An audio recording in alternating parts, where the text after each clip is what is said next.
వాళ్ళు ఖరీదైన చీరలు కట్టుకున్న మహిళలు చూడటానికి చాలా రిచ్గా కనిపిస్తారు. చేతిలో ఖరీదైన బ్యాగులుంటాయి. స్లీపర్ క్లాస్ లేదా థర్డ్ ఏసీలో ప్రయాణం. వారిని చూస్తే ఎవ్వరికీ అనుమానం కూడా రాదు. సాధారణ ప్రయాణికుల్లాగే కనిపిస్తారు. కానీ ఆ మహిళలు మామూలు కాదు. అవును, గంజాయి సప్లై చేస్తూ పట్టుబడ్డారు కొందరు మహిళలు. గంజాయి స్మగ్లర్లు ఇప్పుడు రూటు మార్చారు. తమ వ్యాపారం కోసం మహిళల్ని రంగంలోకి దించుతున్నారు. వరంగల్, కాజీపేట ఉత్తర దక్షిణ భారతదేశాన్ని అనుసంధానించే రైల్వే జంక్షన్. ఇక్కడి నుంచి దేశం నలుమూలలకు గంజాయి రవాణా అవుతోంది. డబ్బులకు ఆశపడి కొందరు మహిళలు గంజాయిని అమ్ముతున్నారు, సరఫరా చేస్తున్నారు. ఇంట్లో గంజాయిని శుద్ధి చేసి కిలోల చొప్పున విభజించి ప్యాక్ చేసి ఇతర ప్రాంతాలకు సరఫరా చేస్తున్నారు. తాజాగా కాజీపేట రైల్వే స్టేషన్ నుంచి మహారాష్ట్రకు గంజాయిని గుట్టుచప్పుడు కాకుండా తరలిస్తుండగా 7 మహిళలు వరంగల్ ఎక్సైజ్ అధికారులకు చిక్కారు. దాదాపు వారి వద్ద నుంచి 30 కిలోలకు పైగా గంజాయిని స్వాధీనం చేసుకున్నారు. వీరిలో ఒకరిద్దరు మినహా మిగతా వారంతా చాలా రిచ్గా కనిపిస్తారు. అరెస్ట్ చేసిన 3 మహిళల వద్ద నుంచి 12 కిలోల గంజాయి, జవహర్ కాలనీలోని ఓ మహిళ ఇంట్లో 18 కిలోల గంజాయిని స్వాధీనం చేసుకున్నారు పోలీసులు.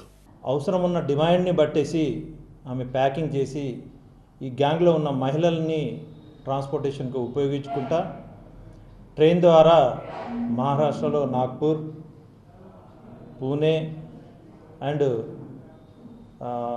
బాంబే ఇలాంటి ప్లేస్లో ఇక్కడ నుంచి ట్రాన్స్పోర్ట్ చేస్తూ, అదేవిధంగా ఇంకా వేరే ఏమైనా డిమాండ్స్ ఉంటే లోకల్ డిమాండ్ కానీ హైదరాబాద్ డిమాండ్కి తగ్గట్టు కూడా వాళ్ళు ట్రాన్స్పోర్ట్ చేసేవారు. ట్రావెల్ బ్యాగ్స్, ఎగ్జిక్యూటివ్ బ్యాగ్స్ లాగా అనుమానం రాకుండా మంచి క్వాలిటీ బ్యాగ్స్ యూజ్ చేశారు వాళ్ళు. కాజీపేట, వరంగల్ రైల్వే స్టేషన్లను అడ్డాగా చేసుకుని గంజాయి ఘాటు పక్క రాష్ట్రాలకు విస్తరిస్తోంది. స్థానికంగా కొందరు గంజాయి బిజినెస్ చేస్తూ కాలేజీ విద్యార్థుల జీవితాలతో చెలగాటమాడుతున్నారని అంటున్నారు వరంగల్ వాసులు.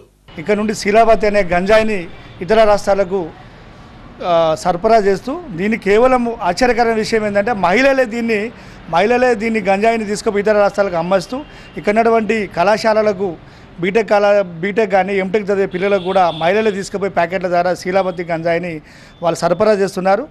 మరి తక్షణమే దీనిపైన ఎక్సైజ్ అధికారులు కానీ పోలీసు శాఖ కానీ ఉక్కుపదంగా మోపకుంటే వరంగల్ నగరం గంజాయి మత్తులో మునిగిపోతుందని నేను మీ TV9 ద్వారా నేను తెలియజేస్తున్నా. రైల్వే స్టేషన్లలో భద్రతను మరింత కట్టుదిట్టం చేయాలని కోరుతున్నారు పబ్లిక్. ఎక్కువ మహిళలే అయితే 90% వాళ్ళే ఎక్కువ గంజాయి సప్లైలో నెంబర్ 1గా అయిపోయారు. ఇప్పుడు నిన్న కూడా ఎక్కువ మొత్తంలో దొరికింది. మనం ఇంకా అప్డేట్ అవుతున్నాం కానీ ఇంకా గంజాయి ఆ లెవెల్లోనే ఇంకా వ్యవస్థ పెరుగుతలేదు. రైల్వేలో అయితే ఇంకా చెకింగ్ అనేది చాలా నార్మల్ ఉన్నది. పోలీసులు ఇంకా పాత్ర ఎక్కువ వహించాలి. అసలు లేడీస్ అయితే ఎక్కువ 90% వాళ్ళని లైట్గా ఇచ్చిపెట్టేస్తున్నారు.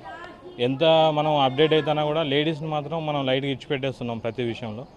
మొత్తంగా గంజాయి, డ్రగ్స్ నిర్మూలన కోసం మరిన్ని చర్యలు తీసుకోవాలని కోరుతున్నారు పబ్లిక్.